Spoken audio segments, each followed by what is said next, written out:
Cacho, oui, vraiment en plein hiver parce que yo namoni bena po juste kanambe na ba congolo bazo mona ke donc non na diaspora bazo là mais les à moins combien de degrés? Ah bon, Dieu merci. Ouais, bah moins 15 ans, ouais, rythme tous à Ranango, ouais, ils ont bas pôle nord, hein, donc voilà, tous à Mali l'équipe a vu sauter, tous tomber ça, non? Donc oui, bah tout ça là, l'ambassade doit n'a goûté ça à moins 20. To fanda police alemba biso jour tous à l'ambassade na biso, donc oui, on m'a tout ça là, beaucoup. Mais bon, là n'est pas vraiment la question qui nous concerne aujourd'hui. Tout le monde a actuellement makambozo le kanamboka et na oezo le kanaba classe ya ba politicien na biso ya kwa ngana makayabu to monaki théâtre moko samaki na chambre hôtel moko boye ba automela ba whisky na bango ya bar hôtel ba saleli biso théâtre et puis ba lobi ba minoko nyoso. Mais il faut voir la qualité des politiciens. On a une crise, on a une carence de politiciens à Congo. Sotali, je suis désolé, Soriano Katumbi, il apprend, bon, on a assez raciste dans le cours, bon, l'autre là où tu lumbeliza awa, Kamere. Ah ouais, Soriano, Boyoka Lingala Ngotia, Lingala Basango. Lingala basango donc ça dit que non facilité ayokola ino ya Swahili siko fa yokola ya Lingala za école mo na Kanambe na Joseph Kabila bon Kanambe peut apprendre pour na ba ya Kanambe pare sili ya Kanambe sili po Zakara sili si alaxe na kindubile Zakara ba alaxe kindubile au lobise na stade là total mais jour en stade inde jour zo mabanga ki mambango mais potozonga na masolo ana ya comédie wana. Ils ont qui comédie mongo de triste et de bas étage, donc il ne fallait même pas. Tu vois vraiment ils ont sur la politicien, mais il y a ça même peu le roi.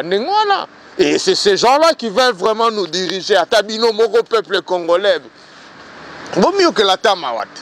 Vous voulez des comédiens comme ça? Oh. Vraiment, Nzambe, ce batandengwana, donc tu bandika to longwe de charib en sila, c'est-à-dire que au longwe kaka na passe wana boke na passe msusu Kamere il a été avec Kabila. Ah c'est ça passe nini. Parce que ça empira, même le loi changé à l'obina nous pourquoi il a lâché Kabila. Mais Azaka na la même équipe on le sait. Bon, on prend Soriano. Autrement dit Moïse Katumbi. C'est quoi? Juste comment on peut dire un opposant de la 25e heure. Avez-vous suivi ces messages-là? Avez-vous remarqué que dans ces messages-là, il n'y a rien qui concerne le peuple congolais? Du charabia. Mais qu'est-ce qui concerne le peuple? Oh. Ma moquerie biso batozo seka bango to bango bato seka peuple. Nga telemi na lobara mingi te papa oyebi. Mais si on a terminé loba parce que la monique trop c'est on a un problème de leadership na Congo. Ko bandana nous yemoko nani Kanambe, Hippolyte Kanambe. La classe politique, tous ont un problème sérieux. C'est pourquoi moi je toujours prôné le renouvellement de la classe politique dans son ensemble de fond en comble. Tous les jeunes qui sont dans le campus, ils ont chance que les Arabes sont ventripotent et puis vampiriques. Non, on ne veut plus de ça. Voilà pourquoi on est là, on est activiste. On ne veut plus de ça, on ne veut plus de ces comédiens-là. Voilà pourquoi, on a souligné. Bateau union sobozo mona bazo bima mikolo ezaba exercice. Ezaba exercice bozo mona ba kinoa bazo sala. 2016, il y aura des surprises. Et ceux qui seront dans les mauvais camps, tant pis pour eux. Parce que oezo sala maona, c'est prophétique et c'est prémonitoire. Boye bake, bomona likamuke ba bimi ngulupa. Et Bamani Marambabale, Nasuka Baembeli Nani, Yebela, Mandesili. Pourquoi? Parce qu'ils sont prêts. Comme au bout. Et puis le Romoko Mawa, Nalandi Lelo, Snell a annoncé population avec Senghor. Parce que tu directrice Moko, comment qu'elle s'appelle? Ali Dele Soginani. Qui courant le bureau à la Nakin, dans la match, après, pour voter la match, il faut beaucoup de mine dans la bino, beaucoup de lumière pour télé, là, qui ça. Mais c'est triste, pendant ces temps, au Rwanda ou les autres pays voisins qui profitent de notre électricité. Et bango bazota est-ce qu'ils ont obligé Otanine. Et après demain, le lundi, mardi, donc bozongi sous un état normal, c'est-à-dire état normal, où ils ont courant régulièrement, ils vous donnent du courant juste pour le dimanche. Et puis ils sont fiers de vous l'annoncer. Les ridicules ne tuent pas au Congo. Et puis c'est une directrice commerciale qui va vous annoncer ça avec fierté et un sourire jusque là. Ils se moquent de vous. Comme ces politiciens là, autozongi la bango, au baïro sa biso théâtre. Katumbi azoba lingale tengama, Okuna zoba Kikongo tengama, et ainsi de suite. C'est triste. Trio d'Asoufa. Non. Wana kutu trio d'Asoufa tengala moni ezali pire que trio d'Asoufa. Bango bakosa. Ba politicien na biso amona ke démagogie yangonde politique. Non, faire la démagogie c'est pas faire la politique. Or, ce qui a caractérisé la classe politique congolaise depuis 1960, c'est la démagogie. C'est ça. Venir nous parler pour ne rien dire et faire des discours creux qui résonnent comme des slogans creux. Pourtant, rien. Bolandi ba élection, to non en 2006, 2011. Mais ça nga politicien ni nabiment la plan de société. On abîme le plan de société, juste des slogans. État des droits, moi Namboka, nanani nanana. Quel plan de société va promettre biso nini élection batuto soi-disant vota auto élection. Qu'est-ce qu'ils nous ont promis? Qu'est-ce qu'ils nous ont fait? Ils n'ont jamais présenté des plans de société.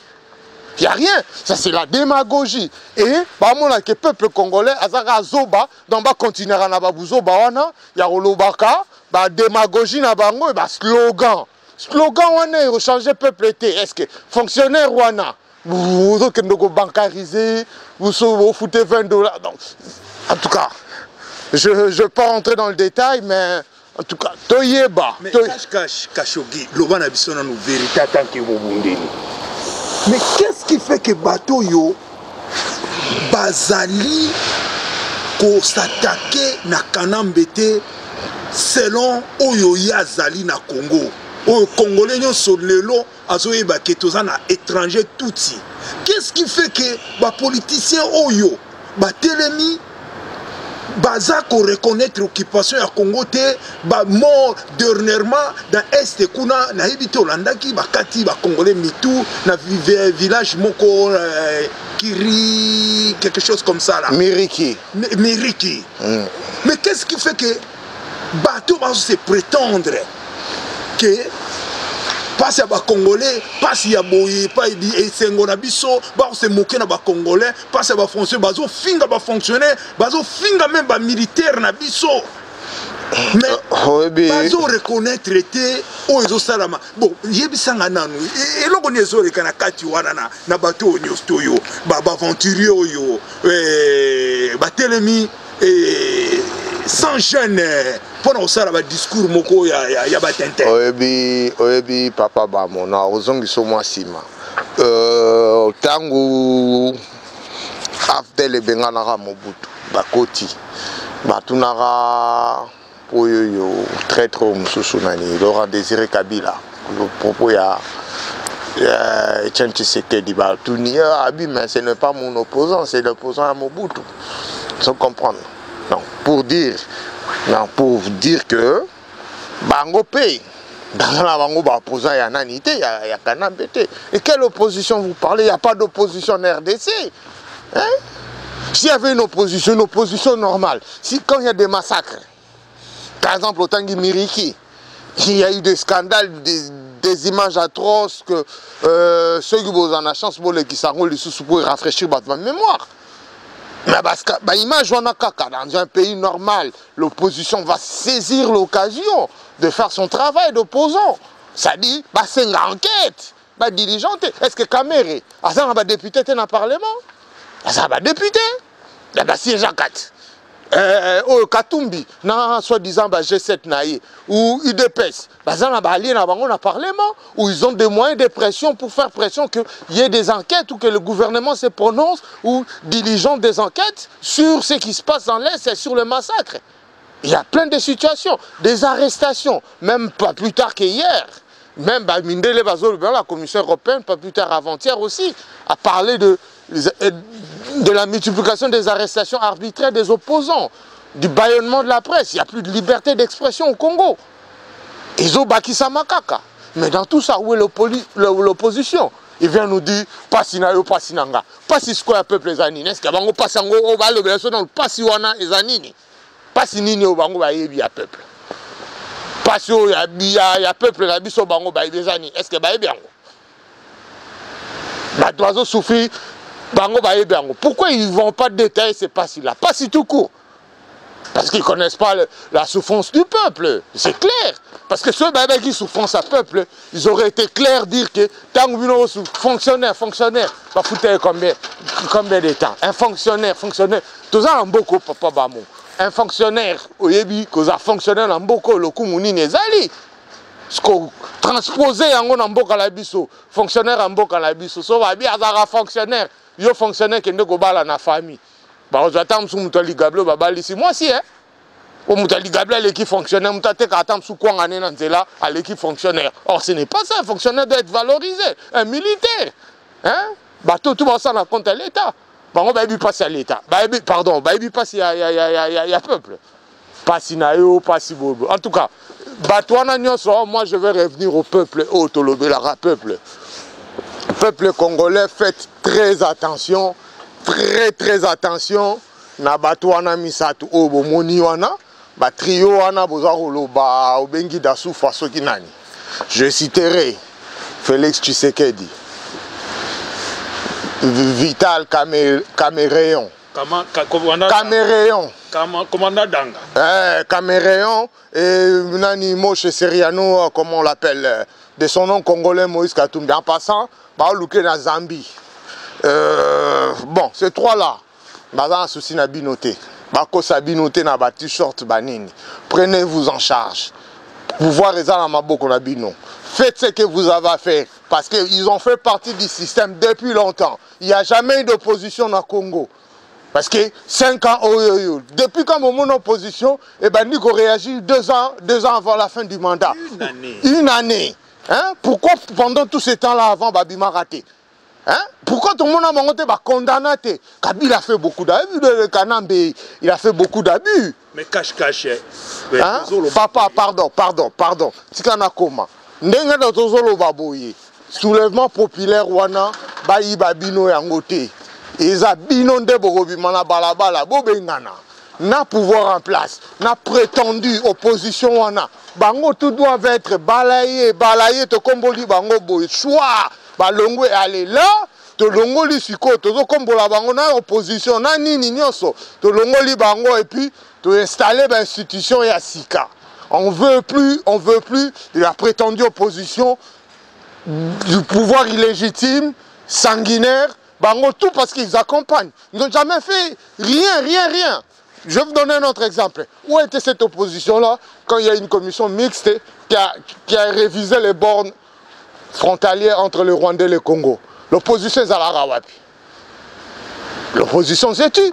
Ils étaient au Parlement. Il y a une délégation ministérielle qui s'est tenue pendant au moins 2 semaines dans le Nord Kivu. Et cette opposition était où? Pour dire que non, c'est impossible. Que tu revois la frontière Nengouane. Où était cette opposition-là quand ils ont balkanisé, morcelé la RDC en 26 provinces? Bazala wapi. Opposition n'est à la Rawapi. Et lorsqu'on a dit a des élections, Kabila, qu'est-ce que Kanambe vous a dit? Il n'a jamais dit que Azan a intention de se présenter parce qu'il sait que opposant, on a Azan à Batunaye. Pourquoi Pierre Lumbi? Pierre Lumbi, c'est lui qui était le jusqu'à récemment azaki conseiller à Kanambe. À côté de l'opposition, il y a Kamere Koutou, il y a Kamele, parce que c'est lui qui payait ses opposants là. Il y a bien G7, il y a Fatima, il y a Maboko. Ok, même na Fatima, on joue au côté de Fatima, vous comprenez? Il n'y a pas de politicien. Il faut créer une nouvelle classe politique dans la RDC. Et ça, c'est important, je répète, il faut créer une nouvelle classe politique en RDC. Besoin étudiants, la science politique, il ne faut pas avoir une acquaintance, une politicien actuel. Tout ce qui siège au Parlement, les cabinets, ils veulent rien de nous. Pourquoi? De vous. Ils veulent pas votre bien. Pas sinabino, pas sinabino. Les alokuta, pas sinabino, vous aurez énuméré ça. Bon là, batangel binango, pas sinabango, pas sinini baebino. Ne vous laissez pas emballer dans ces histoires-là. Moi, je suis vraiment choqué de voir que ils ont poussé le ridicule aussi loin. Ils ont ça, théâtre, et je ne sais pas s'ils ont des conseils ou ce bazar qui n'est pas normal. Parce que dans l'état normal, l'état normal, normal. Bendaki moi le pipi. Bendaki moi le pipi. Parce que on est à théâtre, on va appeler ça l'embote 50 fois. Ça c'est quelle mise en scène? 50 fois, oh lobby, okunazo baki lingala, qui Congo mélangé na chiluba, abosani nae, va volo baka caméra et toutes les langues. Sonité à caméra. Caméra loba toutes les 4 langues, mais pourquoi il peut se mélanger entre Kikongo et lingala? Même Garoza, na loba 6 langues, oui, sans me vanter na loba 6 langues. Mais si je veux parler en français, je parle en français. Si je parle en italien, je parle en italien. Si c'est en portugais, c'est en portugais. Je ne mélangerai pas toutes ces langues-là. Ou même si je parle en flamand, je parlerai en flamand sans mélanger les français et les flamands. Donc, si Kamé reconnaît toutes les langues nationales du Congo, pourquoi il s'est mélangé à Kikongo, Lingala, tout ça? Et l'autre qui était là à côté, Lingala, Basango. Ceux qui les boulimiques, là, les voleurs, là, nani, Katumbi. Ça, c'est un voleur. Il faut qu'on l'arrête. Il faut que ça soit un bon abisso. Un bon peuple, on a besoin de lui. Et puis, Mabé Nabino, voleur, il y a République. Vous voyez l'exemple à Mobutu. Mbongo tout à Tika. Les lobos, on se bat encore pour récupérer les biens du Congo que les Mobutu sont laissés. Qu'est-ce qu'ils ont les lots? Tout le monde a métro, ils ont enrichi les banques ici. Hein? Les Binosco, Bakabili, c'est un collabo. Vous avez enrichi les banques. Mais après, ils vont tout vous geler ça. Et qui va se battre? Message pour les corrompus, les patriotes, les lobby, tous les résistants combattants, les lots, tous les discours,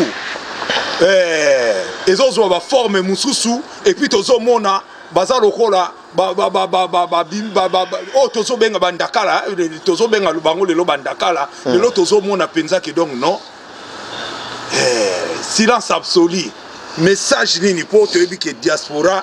Mbongo wana ya makila ba yena ngona diaspora mais to monite ke fayulu ay ko corrompre diaspora ni papa na biso mokia mais message nini na ba patriote ba telema ki lobby par rapport na étape tozana ngole lo ya 2016 ya départ ya Kanambe. Bon, comme la Bible nous dit, il y a beaucoup d'appelés mais peu de lus. C'est-à-dire que, bon, moi je vais transposer ça en forme à lutte Nabiso. C'est-à-dire que beaucoup se sont fait appeler combattants, patriotes, résistants, nanani, nanana. Mais ils en sont où aujourd'hui? Là, t'as ma cravate, banza kombe kwea. Comment on a posé politique, je ne sais pas quoi, G7, mis sali déjà, mini parti politique, en prévision que transition, ce qui y a 3 ans, rêve impossible, entre parenthèses, et au Salama, on va se retrouver. Tout ça, c'était des opportunistes. Et on n'était pas là, combat, tout ça, papa, tout ça, déjà, n'a pas poteau, tout ça, bien. Attends, on n'est pas venu dans ce combat-là pour se faire voir où combat na combo ya peuple. Pourquoi on se bat? pour déjà peuple on souffrir. Alors yo peut ce qu'on on ginda na muto peuple on comme déjà on a maudit. On a maudit. Allez, come on. Non, on n'est pas là pour ça. Oh, parce que c'est des miettes. C'est des miettes ensanglatées. Parce que Mbongwana et Zambongwa Makila. Puis Mbongwana, Kabila d'abord, ou sa clique, appelez-le comme vous voulez, Kabila, il est chiche. Aza pingre, aza mabogo flamand. A Kabarate, il vous donne combien de, je sais pas moi, n'a pas moi mutangindité. Moi ça aux États-Unis, peut-être des tozo rumeur, mais moi je sais que on peut s'amener à $500, $1000 ou 1000 euros. C'est des miettes. Et puis comment, oh azolia mbongo wana moi message ezali que oh aza mutu ya pasi ndao ke ndolia mbongo wana mutu abi ko débrouiller na poto a vie na les arabiens, biso arabiens. Les Arabiens, c'est pas pour me vanter, les Arabiens, on te souffre à rater. Et puis, nous avons corrompre une gaïté pour nous avoir bien. Avant combat et après combat, nous allons bien. Et après combat, je parle d'intention aussi non plus. Il y a se transformer en politicien. Mais on veut que la classe politique mérite son nom de classe politique. C'est-à-dire, si on est activiste, c'est parce qu'il n'y a rien dans la classe politique. Voilà pourquoi la diaspora est aujourd'hui comparé à une opposition extérieure. Pourquoi la diaspora? Parce que dans le Congo, il n'y a pas d'opposition. Voilà pourquoi. Alors, pourquoi peut concentrer l'énergie dans Bango pour corrompre la diaspora? Les esprits faibles, tant mieux. Bokende. Totika Landambu, ça prend pas 10 000 personnes pour te belé dans Nangulu, pas faut pas. Donc, Bakende Kaka. Message pour les résistants combattants, il y a Canada, les fourmis rouges, il y a Canada, et puis diaspora Nyonso, par rapport il y a 2016, est-ce que vraiment Mabongisa Mezali pour confirmer départ, il y a Kanambe il y a 2016, Canada, Bino Babunde Borobi Nini. Message non Nini penda pour na diaspora ya Canada. Bon, Mabongisa Mezali Totangango Awate, même message ezali 2016 où ils ont de tous les dangers. La preuve, comme je l'ai dit tout à l'heure, vous avez moindre faux pas. Kimsa Bembe, il y a chanteuse ou la défunte. Bon, Kimisa qui est parce que ça sent la peur et ça sent la fin de régime. Na Kinshasa, on sent vraiment que tu vas au monde mais boni basi kimisi bon qu'est-ce qu'on a banda kwa bakola bon botala soki ba bien na bango ezali baza un pied dedans un pied dehors. Est-ce que ça sent le fin du régime? 2016 c'est l'année de tous les dangers. Cette année, veut ou veut pas, Kabila doit partir et il va partir. C'est clair et net. Amata Akita nzamba sa bongisi planae o nzamba kangi likolo yango kokisa manase. OK na moyen nini? L'avenir nous le dira. Tous les gens pour tout kabola ba maïli pour ne que bazotala na bino bataba aner. Dites-le à votre voisin aner oyozawana. Aner o armée o nini o botala ngai. Bokangelo nga bien yango yo. Comprendre. Armée militaire. Kabila va partir et il va partir. Et Robata Mate et Yangoyo, Ngawana. Donc, Moninga, donc Kabila, ok, Nembula, Oyo. Puis, Bilo, vous participez. Choisissez bien votre camp, c'est le moment. Soit dans un côté peuple, soit au Kimanaï. Bon, pour le peuple congolais. Yo, zo lancez les bango message de mon côté. J'ai foi à mon peuple. On a moni. J'ai foi en mon peuple. Voilà, le peuple, on a là, peuple, on a boye. Est-ce que, Bissot va te tenir, on va yébela? Le message est là, on peut ce message. Même la stade lobby, je vous promets, Boyo Kayango, yembela, 6 points là-bas, yembela. Il n'osera sûrement pas se pointer. Mais, toutefois, le peuple congolais est mûr et puis est prêt à reprendre le pouvoir qui lui appartient, car le vrai pouvoir appartient au peuple. Donc je répète, Kabila doit partir et il va partir. Ce n'est pas demain, ce n'est pas dans 3 ans, il n'y aura pas de transition, il part cette année. Ingeta.